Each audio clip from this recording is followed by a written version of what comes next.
Rumor has it that big changes are coming to Fallout 76's Nuka-Cola bottling plant when Wastelanders releases. So let's take a look at what's going on at this location before the Wastelander update changes this location forever. We will discover a few interesting ingredients being added into some of Nuka-Cola's products, and uncover a trail of keys that will unlock a special set of Nuka-Cola Power Armor paint. Heading down Highway 81, we can find the Nuka-Cola bottling plant. Landmarked by its grandiose Nuka-Cola constructs, this bottling plant joins several other bottling plants you can visit in previous Fallout games, like the Sunset Sarsaparilla headquarters in Fallout New Vegas, and the Nuka-Cola bottling plant in the Nuka World DLC for Fallout 4. Approaching the main entrance, we can see a U-Mine vending machine. These can be found all over the ash heap. Opening it up, we are presented with a few maps for sale. I was unaware of what these maps were, so I decided to buy one. Leaving the machine and selecting the map in our Pip-Boy starts the quest Lucky Strike, where we are given a location on our map where you can dig. I personally got a bunch of minerals with my map. Heading back to the Nuka-Cola plant, we can enter. We enter into a small reception space. Moving forward, we find ghouls.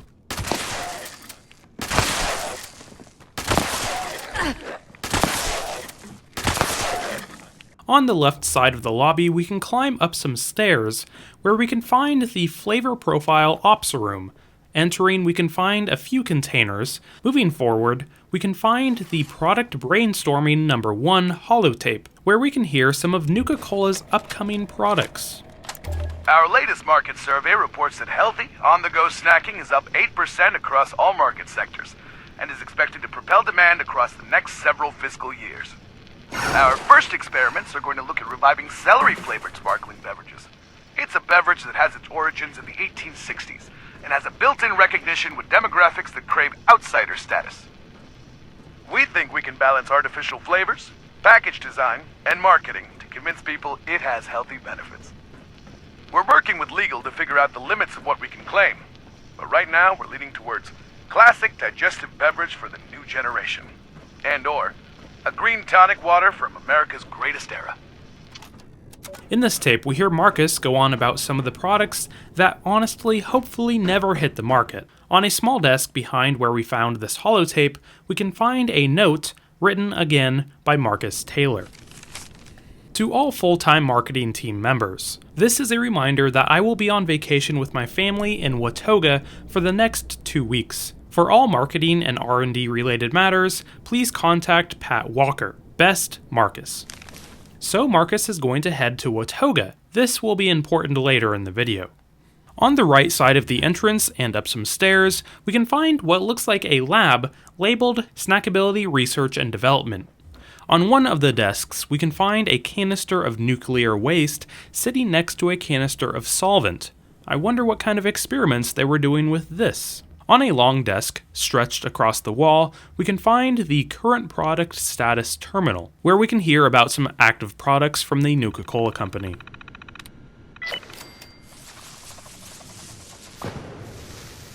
Sea Lion. Product code NCBO2A6A1. Product codename Walrus. Version 0.96. Public facing name Nuka-Cola Quantum. Current variant notes. Replace strontium-85 with strontium-90. Synthesis process too costly. So if you didn't know already, what makes Nuka-Cola Quantum glow is because it's radioactive. Apparently they're now using strontium-90 for that. Walrus. Product code NCBO2A6A1. Product codename Walrus. Version 1.02. Public facing name Nuka-Cola Black. Current variant notes. Replace coffee base for dextromethamphetamine. Again, if you don't know, dextromethamphetamine is actually used as an ADHD drug, and is currently in the United States a controlled substance. Definitely not something that replaces coffee. Fur Seal. Product code NCO022R. Product codename Fur Seal. Version 0.06. Public facing name Nuka-Cola Orange. Current variant notes, use pear brandy as flavor base, cut intense aftertaste with trace arsenic. Obviously, arsenic is poison. Again, definitely something that you don't want to find in a drink. Finally, we have Angry Beaver. Product code NCQZ DR43. Product code name Angry Beaver. Version 0.54. Public facing name Nuka-Cola Quartz. Current variant notes: try adding non-soluble sugar flakes to simulate quartz and see if that counteracts the cavitation issue from previous versions. So this one must cause cavities. All of these products obviously sound like something you would never want to put in your body. Turning around and unlocking a door that leads to a small storeroom, we can find a few more containers of nuclear waste. Continuing through that room, we can find the backside of the taste testing room. This is where Nuka-Cola employees would serve tasters some of their concoctions they whipped up in the Snackability Research and Development Center just 2 doors down. At the end of the hallway, we can find a locker that is locked with a key. We will get back to this here in a second. First, we need to go back to the previous room and look inside a locked metal container. Inside, we find a note labeled Claire's Note to Alexis. Alexis, I hope you can forgive me for this. I know we've had our differences over the years about methodology and R&D, but we've always agreed that marketing is an evil force in the Nuka-Cola world. I can't let them experiment on innocent bystanders. So I've taken the arsenic, mercury, and strontium-90 and all the rest of it and gone home to Sutton. Hoping you understand, Claire. So Claire was taking action against the Nuka Cola Company for putting so many toxic ingredients into its products. She said she was heading to Sutton, so let's head over there and see if we can find what happened to her. In the backyard of one of the houses in Sutton, we can find a rather sad scene, a female body surrounded by empty Nuka-Cola bottles. Inside the doghouse, next to a wooden crate that requires a key, we can find a note. Mom, I'm sorry that my research got you addicted to this. I'll get revenge on the bastards in marketing that did this. I swear to you. Love you and miss you so much, Claire. We can assume this skeleton is Claire's mom, and also assume that she overdosed on whatever she was drinking.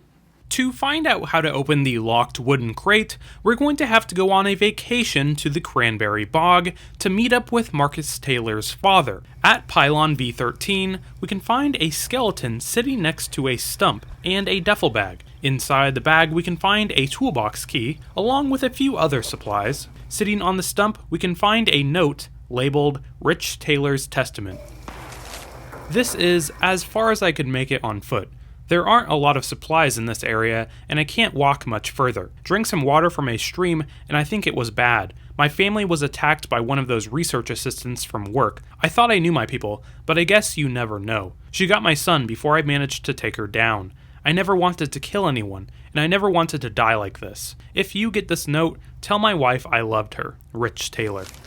We can assume that Rich Taylor is Marcus Taylor's father, who also worked at the Nuka-Cola plant. He mentions drinking from a stream, so heading back towards Watoga, sitting next to a stream, we can find a female skeleton next to a toolbox that takes the toolbox key. I'm not entirely sure, but we can assume that this is one of 2 people. It is either the Nuka-Cola employee that killed Marcus Taylor and was killed by his father, or Claire. And because we find a key to Claire's box inside the toolbox, I think we can assume the latter. So now heading back to Sutton, we can open up that locked wooden box. Inside, we can find a Nuka-Cola Locker Key. This will unlock the locker that we saw in the Nuka-Cola factory. Jumping back to the factory, we can open the locker. Inside, we find yet another key, this time to TNT Dome 3.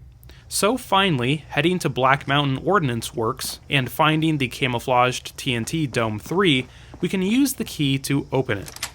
Opening the door reveals a stash of Nuka-Cola adornments. Looking closer, we find the T51 Power Armor Nuka-Cola paint plan. This is the only place in the game where you can acquire this plan. Next to it, we can find a Cappy jacket and jeans, and again, this is an original outfit to this location. So that's the mystery of Claire and her locked wooden box. Now that we are done with that, let's move on to the taste testing room. As we enter the room, we are confronted by the taste testing sign-in terminal. Welcome. Welcome to the Nuka-Cola's sample and testing program. Your feedback is a vital part of the process of developing the next generation in dynamic beverage experiences for your fellow Nuka-Cola brand loyalists. Please read and sign the release of liability, then proceed to your assigned station where an attendant will walk you through the process. Release of liability. Waiver and assumption of risk. I, blank, the tester, hereby fully waive and release Nuka-Cola Corporation, the company, from any and all claims for personal injury, property damage, or death that may result from my participation in the following activities: sampling of unidentified or codenamed liquids, sampling of unidentified or codenamed foodstuffs, accidental exposure to radiation, carcinogens, hazardous waste, fumes, may be odorless and invisible, non-standard space-time zones, microbes, and or mysterious patterns. Apparently some Nuka-Cola formulations break space-time, but I'm especially afraid of the mysterious patterns. The rest of this is basically just a bunch of legal jargon. So let's take a look at this testing area. Here the tasters were served experimental drinks. Sitting on the counters we can find a few feedback forms. Nuka-Cola Beta Test Feedback Form. Name of sample, NCBO2 A6A1. On a scale of 1 to 10, with 10 being the most optimal, please rate your experience with the sample tested. We can see that this person rated it fairly normally. At the bottom, there's a spot for additional comments. Is it normal for your teeth to itch after drinking this beverage? Do you have a toothpick or a drill or something? Wow, that sounds pretty bad, even though he still gave mouthfeel a 2 out of 10. If this product number sounds familiar, good, you're paying attention.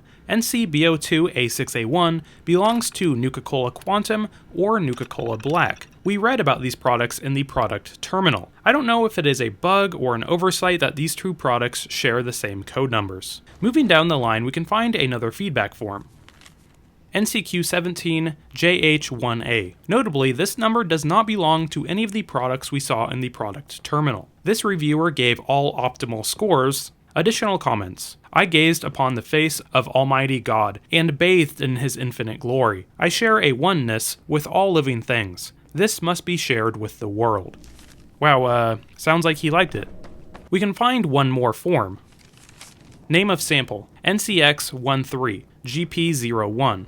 Again, this one is not mentioned in the products terminal. This reviewer gave it a fairly low score. In the additional comments he writes, "Greetings, soda artists. It is Lewis, the #1 Nuka-Cola aficionado in the world, aside from perhaps Mr. Bradburton himself. Regarding formula NCX13GP01, I found it to be an incredibly lackluster attempt at altering what is already a perfect original formula. Back to the drawing board," he writes. Sounds like a rather snooty reviewer. It also suggests that this formula was a revised Nuka-Cola recipe. It looks like that's it for the feedback forms, so finally we can head into the bottling plant itself.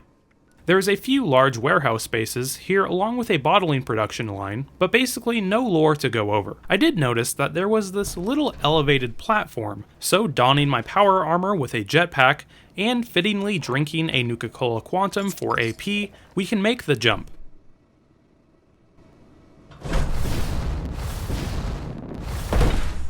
Upon landing, I quickly discovered that I could have gotten up to the spot without the jetpack because it is accessible from the roof. We can go ahead and pick up another Nuka-Cola Quantum to replace the one that we used. Looking around, we can find a note behind some computers. Friend, my advice to you is to hide everything marketing sees. Everything, especially where their money has gone, and there is going to be a budget-related firestorm which lands squarely on you. And me for that matter, since I'm about to help you. I know a place you can stash it out of sight, out of mind. I'll adjust the lines on the expenditure sheet and no one will be the wiser. Don't take any chances for both of our sakes. I'll take one key with me to Tangara when visiting the kids. I've left the other one for you. It's in that place where I put that thing that one time. This note is connected to a whole other string of keycards that is for a whole other video to itself. Alright guys, that's all I have on the Nuka-Cola plant and the TNT Dome Key 3. I hope everybody enjoyed the video. If you did, make sure to like and subscribe. Everyone killed the subscribe button in my last video, so thank you to everyone that's new. Make sure to add me on Twitter. This has been WidgeonTV. Thanks for watching, guys.